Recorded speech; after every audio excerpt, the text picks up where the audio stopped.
Yun guys, nakauwi na tayo. Andito na tayo sa ating munting bahay. Tapos, grabe init dun. Parang nahilo ko. Grabe, daming tao. Talagang siksikan talaga. Nasunog na yung kulay ko, guys. Oh. Pa ako niyan, naka-bonnet pa ako niyan. Oh. Tara, punta natin uli. Paano niya ibinigay yung 1 milyon na cash kaya Diwata? Let's go guys, tara!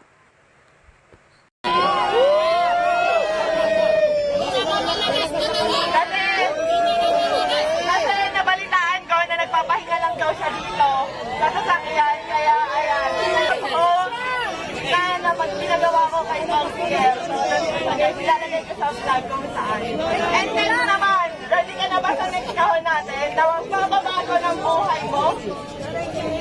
Ready ka na ba sa next kahon? Ready ka na ba sa next kahon? Ayun guys, nakita nyo, nanginginig si Diwata. Ang kagandahan lang dito, aminado nga siya na talagang ginaya niya na-inspire siya kay Diwata. Pero, lintik naman ang kapalit. Halagang 5 milyon. 5 milyon peso ang kapalit ng binigay ni Rosmar kay Diwata. O, tara, let's go. Panoorin pa natin ulit, guys. Ready ka na ba sa next kahon natin? Ayan, pakitaas nga lang tayo. So, ayan. Ito na yung next natin na kahon.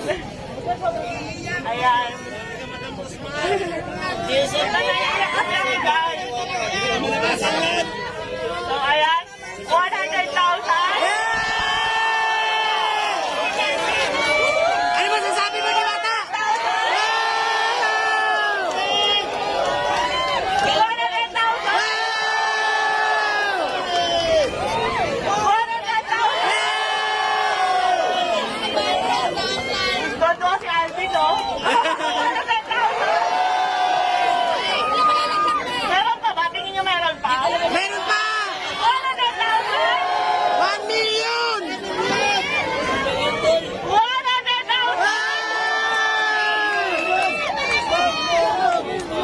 million! 100,000!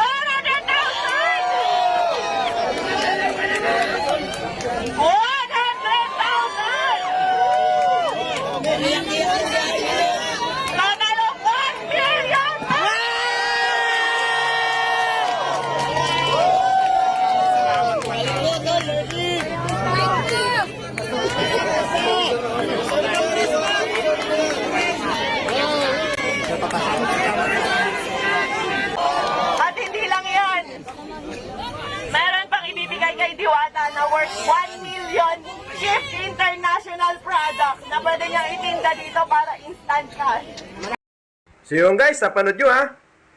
Napanood nyo kung paano ibinigay yung 1 milyong peso ni Rosmar kay Diwata.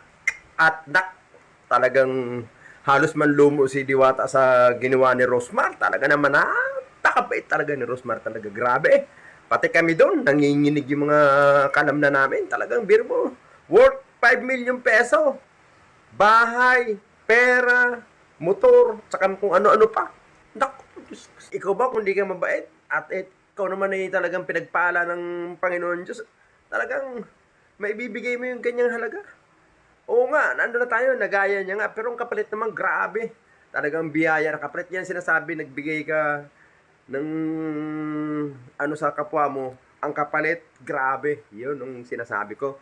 So ngayon guys, tara, puntahan natin uli. Kasi may, bukod dun sa 5 milyon, may sasabihin pa si Rosmar. At ipapaliwanag niya kung paano niya inspire kay Diwata. At yun na nga, nagbunga. Galing. Tsaka paliliwanag niya na kung sino siya dati. Yun ang sabi ni Rosmar kung saan sila nakatira. So, at saka mayroon pa siyang paliwanag kay Diwata na gamitin niya sa tama yung kanyang binigay. Alright guys, tara, panoorin natin guys.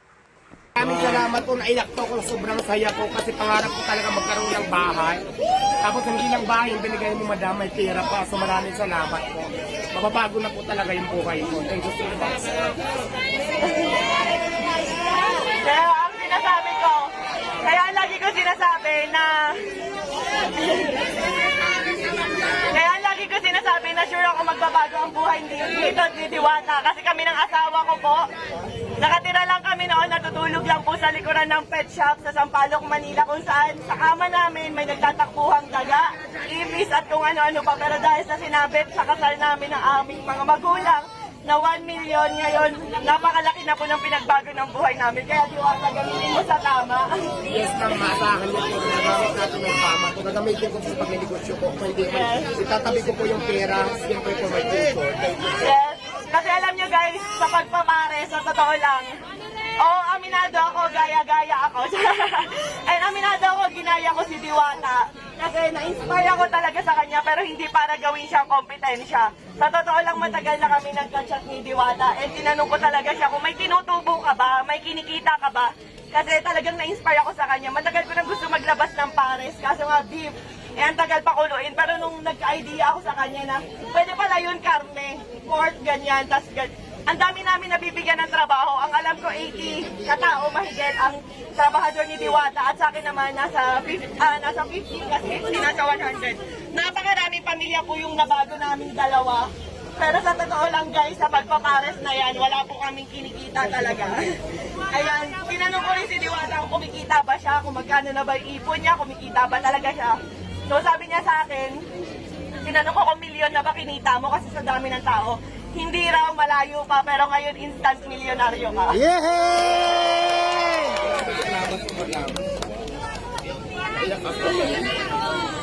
So ayan ang total po halos ng mga sponsor natin kay Diwata at cash, lahat-lahat, nagkakahalaga lang po ng 5 million pesos. Ayun guys, kung nagustuhan nyo yung vlog ni Lolo Ubas, ayan, huwag nyo kalimutan mag-subscribe. At kung bago na kayo sa YouTube channel ni Lolo Ubas, huwag nyo kalimutan mag-pindot ng notification bell para lagi update sa mga video ni Lolo Ubas. Alright, hanggang dito lang. Maraming salamat po. Thank you. Thank you. God, ingat po lahat. God bless.